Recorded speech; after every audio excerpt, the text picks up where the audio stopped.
What Donald Trump should do is when he leaves the office, run for governor of California. And just take over California and fix it. It would be hilarious if he did. It would be one of the funniest things of all time. If an 82-year-old man steps into the office of governor of California, we're going to fix everything. You've got a problem with water. I know how to get the water.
Joe Rogan's blasted Gavin Newsom for his social media strategy, labelling it stupid, and also taking aim at Gavin Newsom for the way he governs California. Listen to this.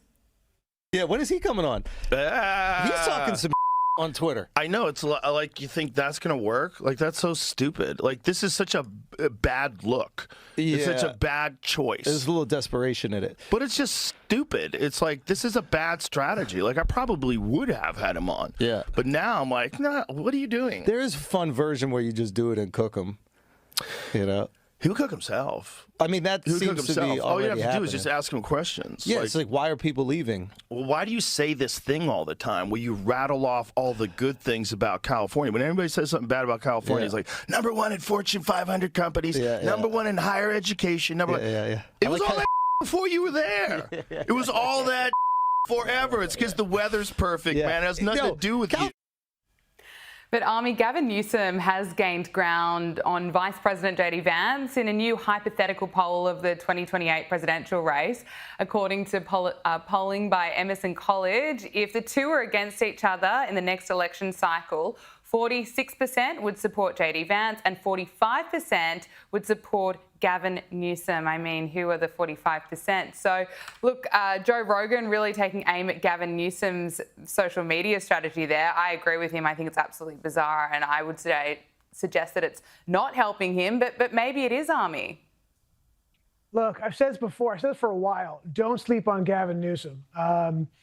He didn't go on Joe Rogan, but he has a history of going on a lot of shows that are not a comfortable spot for him. Actually, I give him credit for that. And he cosplays well as a normal Democrat. Okay, but that's what it is. It is cosplaying. He is more on the left, obviously, than the center. And you can see that the policies in California. But he does a really, really good job of pretending to be moderate. And look, before he can go, that poll against JD Vance is great, but he's got to win the nomination first. And the person who is consistently in the top 5 more than any other politician is, wait for it, it's Kamala Harris. Kamala Harris didn't run for governor of California because she is biding her time, unbelievably thinking she has another bite at the apple. And she is polling well. I don't think she'll win it. but she currently is polling well, and Gavin Newsom is right up there. As so is AOC, frankly, and other radicals. So I think that it's going to be fascinating. Gavin Newsom, again, I talked about how many texts I get from Curtis Lewa. I get 2 or 3 emails a day from Gavin Newsom, his campaigns. They're pushing hard. They're going after me, trying to get me to support him. They're trying something. So it's going to be look. This race is going to be absolutely fascinating. Not just the general, but frankly, I think the Democratic nomination process is going to be even more fascinating because the soul of the Democratic Party is at stake, frankly. Absolutely. No, it is going to be fascinating to watch. Kamala Harris, well, she's certainly getting headlines again as she's on her book tour or media blitz promoting her new book, 107 Days, about the world's worst election campaign. She claims it's the shortest, of course, and that's why she didn't win, according to Kamala Harris. But she's also coming to Australia, Army. I don't know how many of us are too excited about that, but you can tell that she's gearing up for another potential run. Now, we mentioned, of course, J.D. Vance, and he is in Israel at the moment. He's attempting to stabilise the first phase of the Gaza ceasefire and hoping to advance the Gaza talks into the second phase of the deal, which of course includes disarming Hamas and the withdrawal of Israeli forces from the Strip.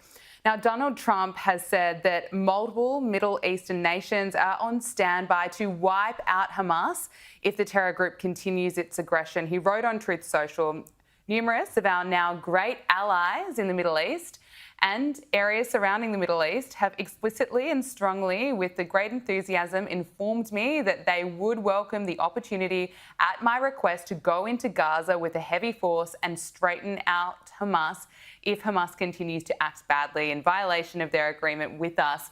The love and spirit for the Middle East has not been seen like this in 1,000 years. It is a beautiful thing to behold. I told these countries and Israel, not yet. There is still hope that Hamas will do what is right. If they do not, an end to Hamas will be fast, furious, and brutal.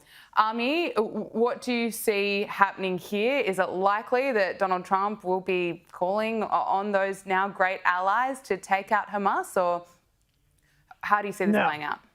Now, look, there's a lot to unpack there.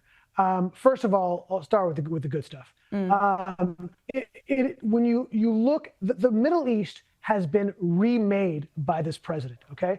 With a brief 4-year hiatus in between, a failure. You had the first 4 years and the Abraham Accords, or he says the Abraham Accords, an unbelievable game changer in terms of the strategic map of the Middle East, right? You have enemies for generations coming to peace with Israel. And then on the other side of his this last 9 months of this presidency, obviously you saw the hopefully will be the end of the Gaza war with Israel. And to see all of these guys who were enemies of not just of Israel, they're also closet enemies of the United States, coming together and say, we want to work with you to make sure Hamas is no longer a power force in the Levant is incredible. It truly, truly is. The problem is there is no, look, when Bibi set out among his goals for this Gaza war, and one of them was the destruction of Hamas, I knew it was a mistake going in. Hamas is not, you just can't go in and kill 50,000 Hamas people and all of a sudden Hamas is gone. It's an ideology as much as it is a political force and a terrorist force, right? And if you go, and I did recently, if you go to the West Bank, right, not in Gaza, and you ask anybody under 50 who you support, without just about every single person under 50, every single one, I asked that they support Hamas, right? That even though they saw the destruction of Gaza because of the support of Hamas and what Hamas has caused the Gazans, they still support them. And there was an election today, and there won't be, right? Because the PLO doesn't want that to happen. Hamas would win without a question. So it's not so easy just to wipe them out. I hesitate to use that as a goal because it's a kind of an unachievable goal, to be honest. Okay, Army Horowitz, we have to leave it there. Thank you so much for joining us. Great to have you in Australia. It's my pleasure.